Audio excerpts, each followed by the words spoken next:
Hey, what's going on, everyone? It's Sal Show Post. How you're doing? And welcome to another episode of this podcast will kill you. I hope you're all doing well.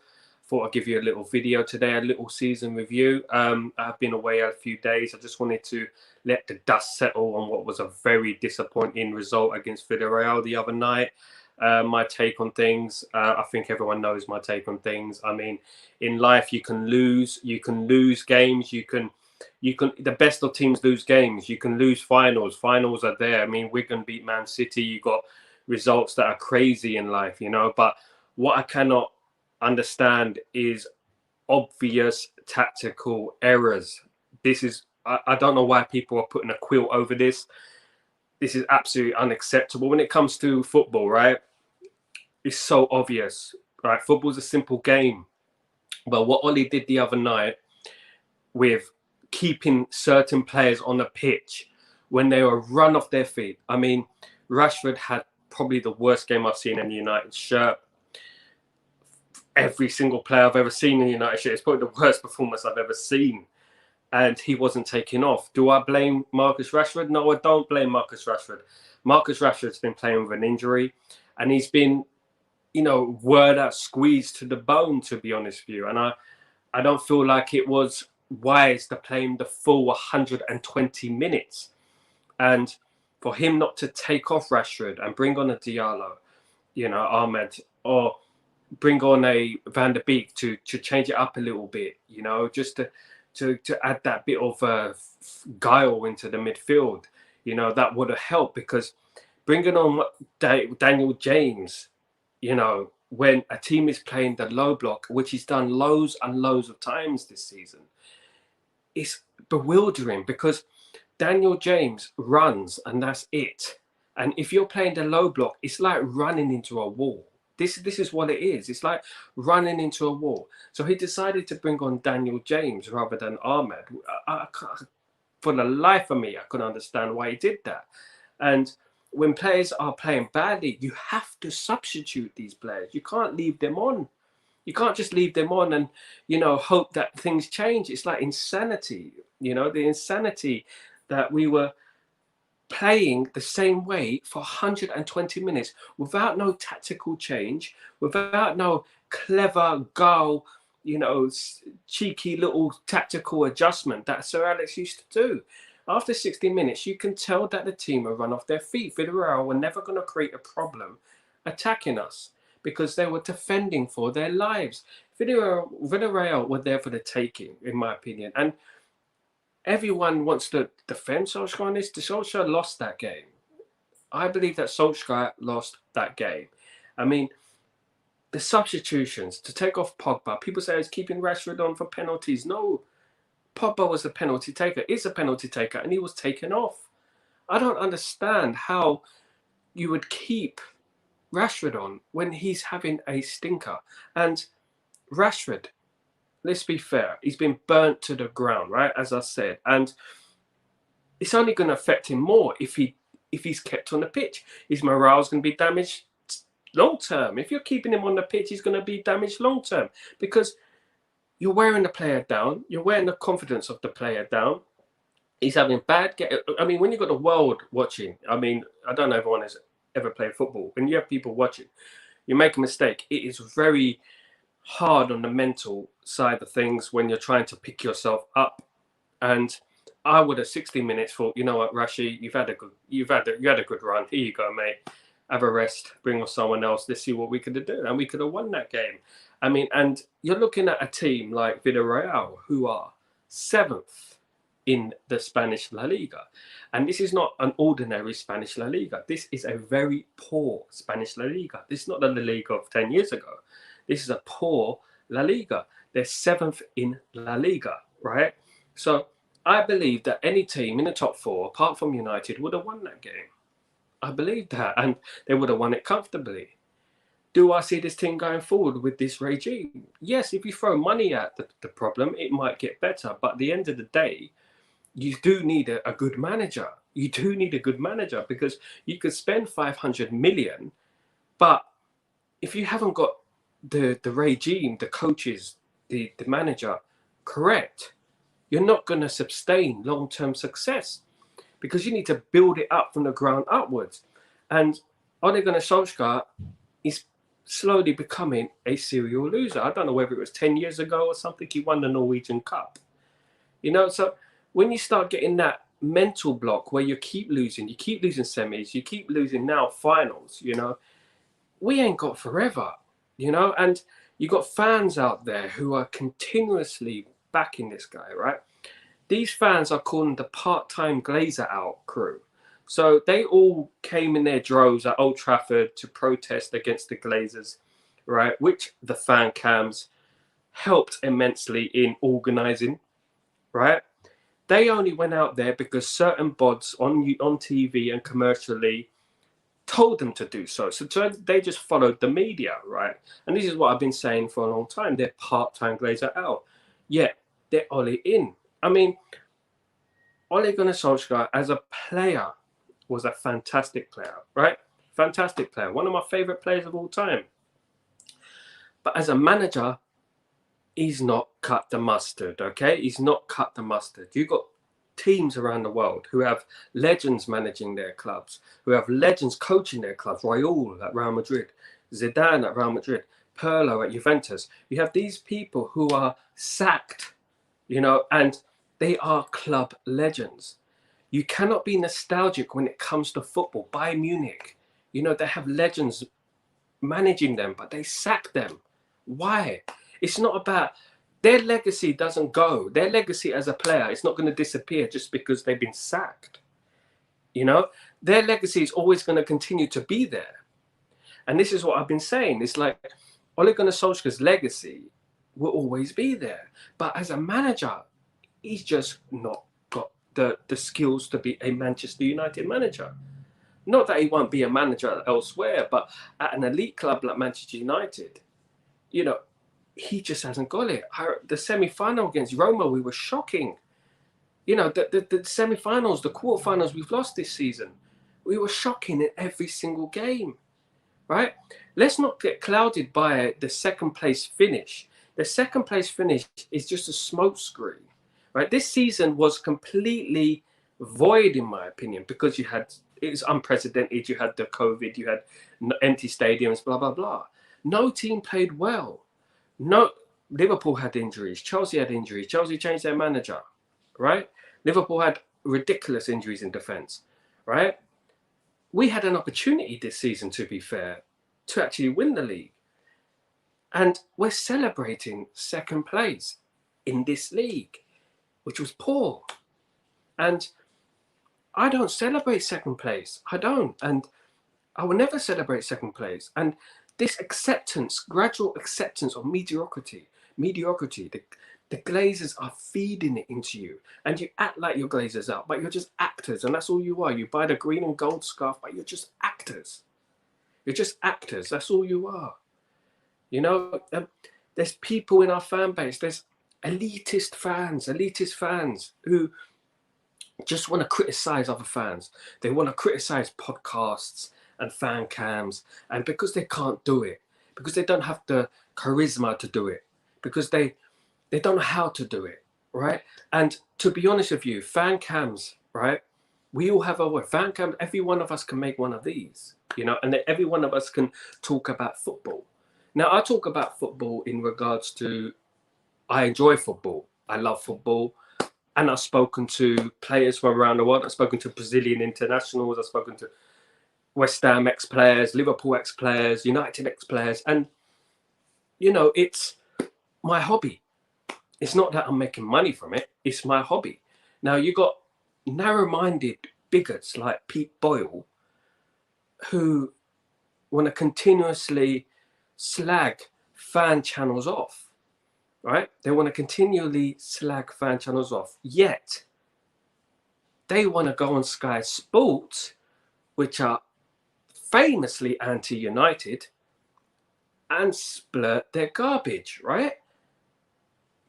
Now, as a man who's musically been on Sky Sports in a different capacity, right, respectively, or whatever you want to do, but he went on Sky Sports and started talking about Manchester United, and, you know, there you go. That's hypocritical for me, right?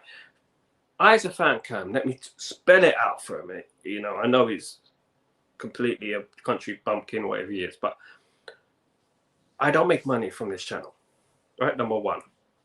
Okay. Number two, I do this as a hobby. This is fun for me, right? Talking about football. It's a way to talk about football with people from around the world, fans, etc. Right? Number three, negativity. We're all negative, you know, right? For me, positivity gets more views.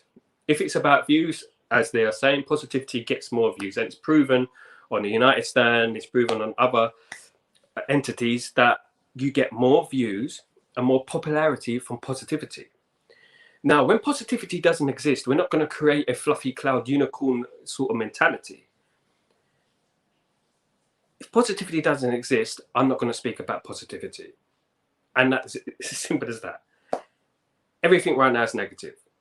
Now, Pete Boyle, Old Trafford is decaying, right?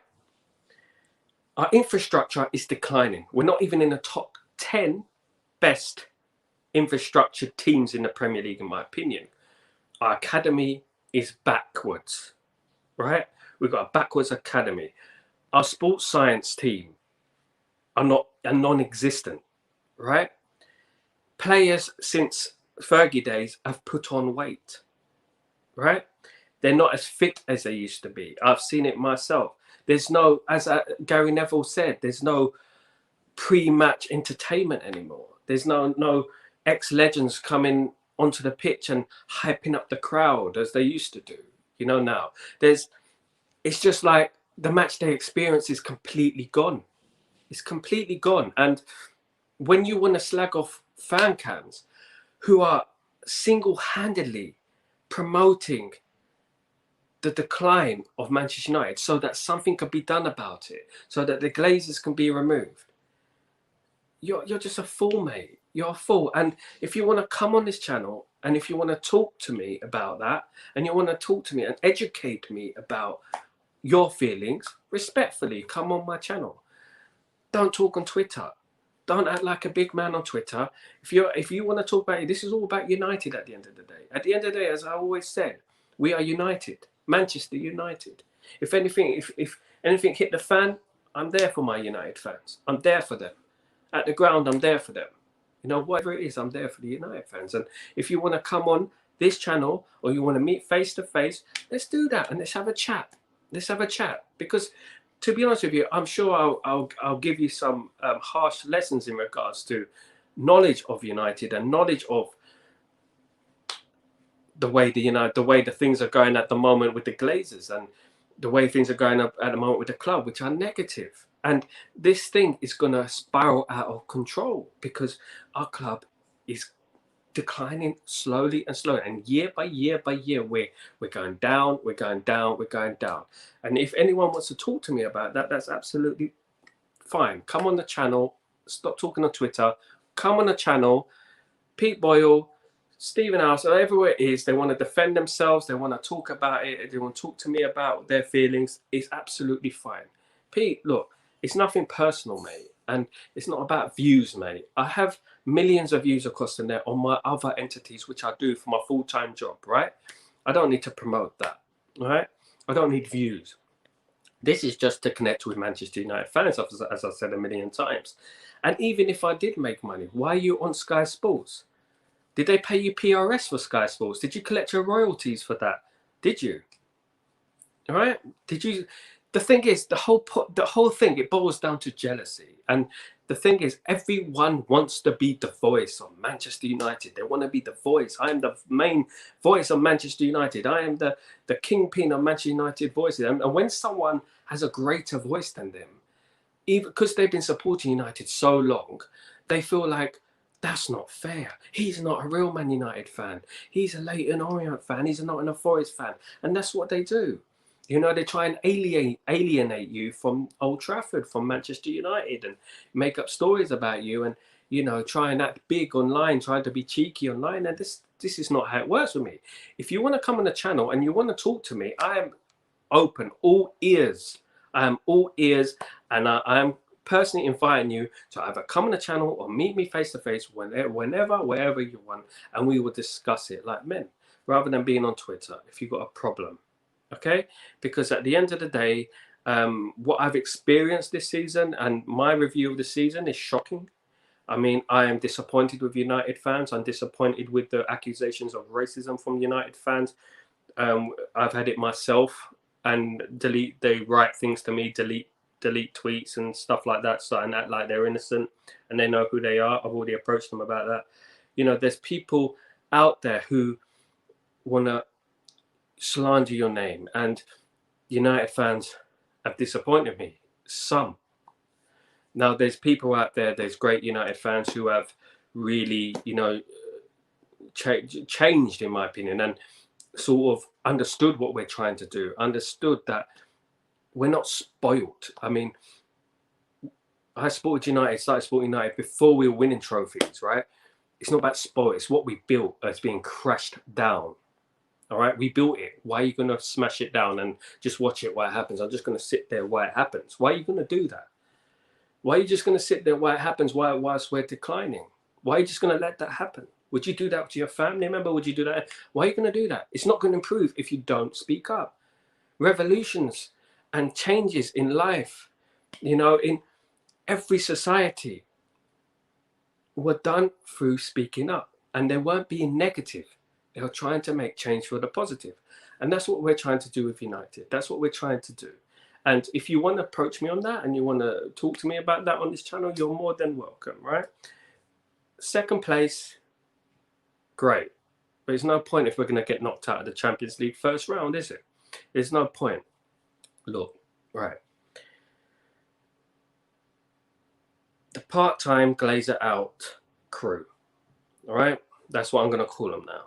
You either put the Glazers out movement to the fore 100% or don't do it. If you're going to support Ole Gunnar Solskjaer and you're going to ignore his obvious managerial flaws, you're going to be, you know, misled by transfer speculation. Like we're going to buy Sancho, like we're going to buy Kane, like we're going to buy Varane. You know, it's not going to happen, guys. It's not going to happen, right? Just like I knew we would lose the Europa League final. That's why I was going to bless you, well, curse you with my singing if we won the Champions League final, because I knew we weren't going to win the Champions League final, the Europa League final, sorry. And I knew we weren't going to win it. And that's why I said, if we win it, I'll sing you a song of your choice. Because I knew that tactically, Villarreal would do us. Because Ole Gunnar Solskjaer doesn't have that tactical brain. We got a 40-year-old ex-Liverpool player, Moreno, bantering us. It's not acceptable for me. I don't know about you, but it's not acceptable for me. I cannot accept this. I cannot accept this season. I cannot accept Ole this season. We needed a trophy. He needed that trophy. It weren't the biggest trophy, but it was a trophy, and we needed to win that. And the way we fluttered and we fouled in that game says a lot for me. His weaknesses were exposed, and I'm sorry that they were so exposed in front of the world, but you know, it looked like he was scared to lose. It looked like he was fearing the worst. You know, one of them people don't want to change it, just being stubborn because they're feared that they might lose. They're more scared of losing than wanting to win.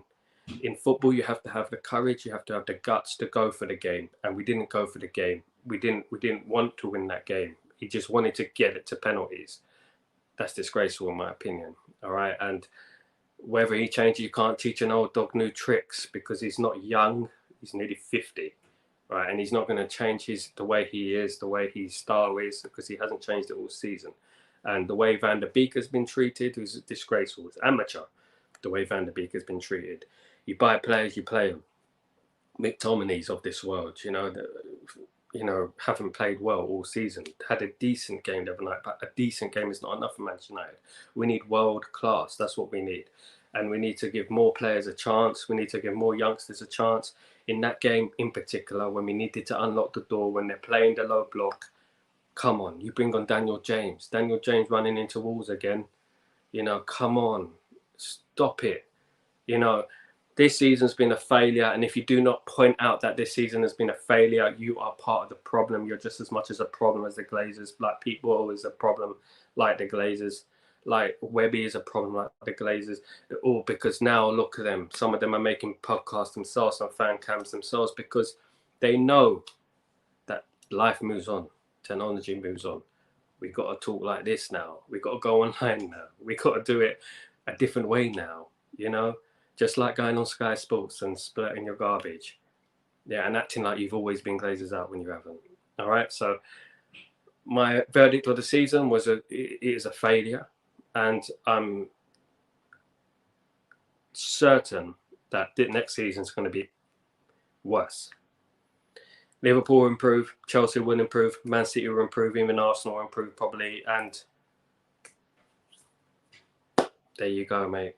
It's that's my verdict from it. And to be honest with you, anyone who wants to come on this channel, who want to talk to me about it, who want to have their little say on anything like that, who want to disagree with me, instead of going on Twitter, calling me a fake fan, calling me a Leyton Orient supporter, calling me, why don't you come on and why don't we let me educate you? Let me educate you. Let me post on questions towards you. Let me tell you some things about it. Yeah, let's see how good you are answering questions. Let's see how good you are. Because at the end of the day, Old Trafford is decaying. Our club is decaying. Our infrastructure is decaying. Our coaches are useless. Our manager is inexperienced and becoming a serial loser. Right? Our physios, our science team, our entertainment, our food is not even in the top 20 best in the Premier League now, I would say. We're absolutely declining, and if you want to sit there and watch your great club decline, that's up to you. Just don't judge me because I'm trying to make a change. Don't judge some of the fan cams who organised the protest. All right, don't judge them because they're the ones who bought the numbers. They're the ones who bought the numbers. They're the ones who went around the world, made it go around the world. Okay. So that's me for today. I want to thank you for this season. It's been great. All the people who joined me.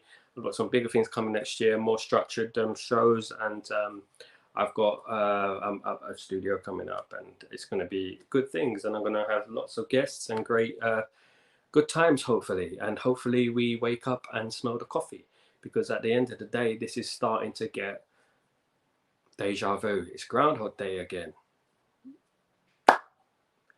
All the best, guys. Thank you very much for this season, and hope you're all well and enjoy your summer. I'll be making some videos in regards to the Euros. Hopefully England will do something this season, this championship, and we will bring home the trophy. Peace, guys. All the best. Thank you very much.